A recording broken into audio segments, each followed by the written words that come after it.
Before today's video begins, I'd just like to ask that if you guys can do me a massive favour and smash the like button, and also get me to 100 subscribers by this weekend when the championship starts, because that's essential to livestream, and it would mean that I could livestream several watch-alongs of the start of the championship. Enjoy the predictions. You guys seem to really enjoy telling me how wrong my World Cup predictions are, so today we are here to predict the most unpredictable league in the world, that being the Championship. So, with that being said, please subscribe and let's get into this video. So, we are here on r/championship because there is a very convenient document that's been posted.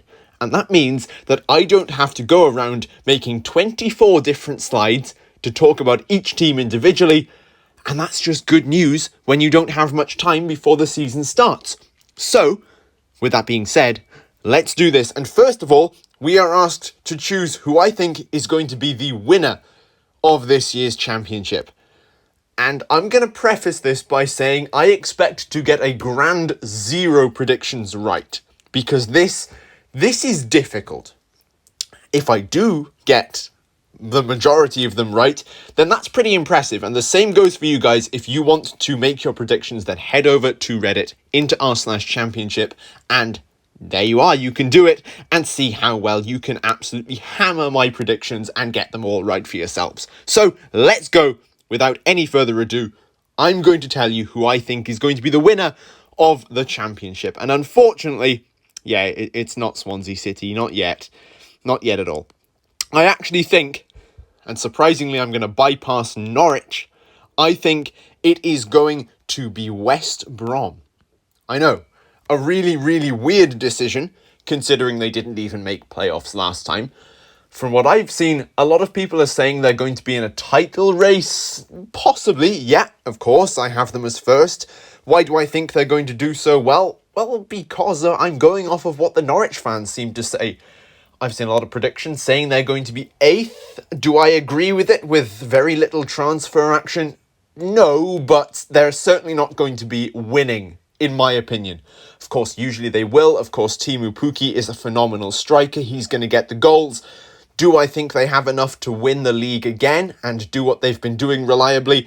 Possibly not this time around, although we'll see if I do think they're going to get promoted, because we move on to second, and of course, I have to do it. Hang on, where are they? Yeah, Norwich City.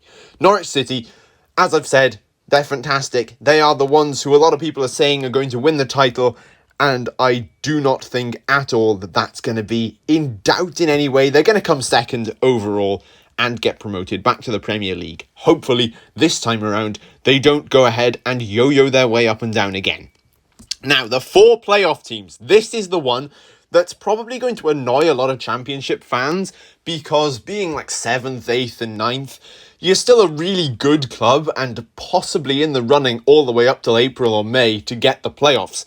I know we were 15th last year and had the chance to get the playoffs up until about the end of April.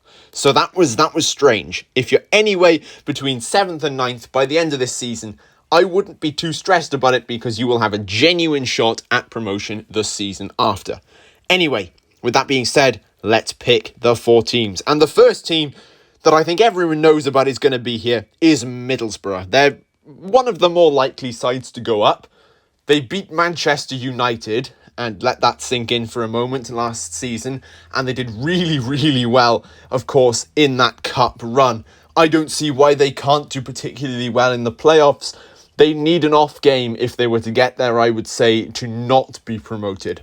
But that's just the way it goes. You can have off games in the Championship, and that is why it's so erratic. I'd just like to point out that I'm doing these in the order in which I think these teams are going to be placed. That meaning that Middlesbrough, I reckon, are going to come 3rd overall. Now, you can see the big circle by my next team, and of course, that's going to be Hull City. And I know what you're saying, but Hull City were mid-table at best last season and had some really horrible results, some really good results, and they've only just been promoted from League One. Well, Hull City have done something very similar to what a newly promoted side would do going into the Premier League. Take Nottingham Forest, for example. video on them later.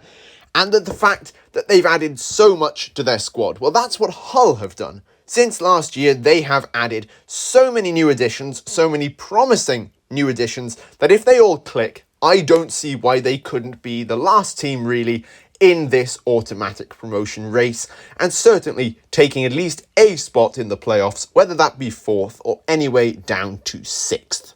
So we have 2 teams left to go in the playoffs. And there's only one spot that I have left that I'm not sure of. I have a decent feeling of who's going to come 6th, but I'm not sure of the last one. I'm going to go for Watford. There are people saying Watford are going to fall out of the Championship promotion race. And to be honest with you, that's why I'm a little bit unsure, because towards the end of last season, it's been reported that there was certainly a bit of discontent in the Watford dressing room. And the fact is that if you have discontent, you don't have confidence in your team, which means that if you get relegated, there is a chance you don't believe in yourself enough to go back up. But there's certainly quality enough in this side, and I don't see why they shouldn't be in a race for promotion, considering the level of quality in the Championship certainly isn't that of the Premier League. Now, the last spot, and get ready because you are all going to be able to scream biased in about 30 seconds time, because I reckon Swansea City are going to come in the 6th position. Let's face it, the top 2 scorers from last season have gone. They are out of the way. They are in the Premier League. Whether or not they'll do well, to be honest with you, you know my predictions if you've seen the video. I have Bournemouth to be relegated, Fulham I believe to stay up, so I believe Mitrovic is going to do well. Anyway, as I'm saying, Joel Perreault was the 3rd, or joint 3rd even, highest scorer in the Championship. And by the look of pre-season, with 6 pre-season goals, that should continue. Combine that with Michael Obafemi's, as Russell Martin would put it, 4 goals that were chalked off for offside, but weren't, and you have a pretty respectable total, especially if that carries on into the season. The one thing I'm worried about is the defence. The defence is looking absolutely shambolic for this season, exemplified by an own goal that came from just passing back to the goalkeeper. But with that being said, that's why I'm putting them so low in the playoffs, especially 2 years after reaching the promotion playoff final. So let's move on down to the 3 relegated sides. This is the horrible part. No one wants to be relegated. No one wants to predict a side to be relegated, because I can already hear, before you even know, if you're a fan of a club that thinks you're being relegated, you've gone down to the comment section, you're typing your comment and saying, "Ooh, you're so wrong. We're going to stay up by 150 points. Even though you can't get 150 points in a season, you're just going to try and prove me wrong as best you can." Anyway, the first one is the first one on the list. Birmingham City. Oh yeah, a really original prediction here. But their owners just don't seem to know what's going on. At the moment, there is absolutely no hope within the fans. There are people saying that their new kit, when it's released, is guaranteed to be the one they go down in.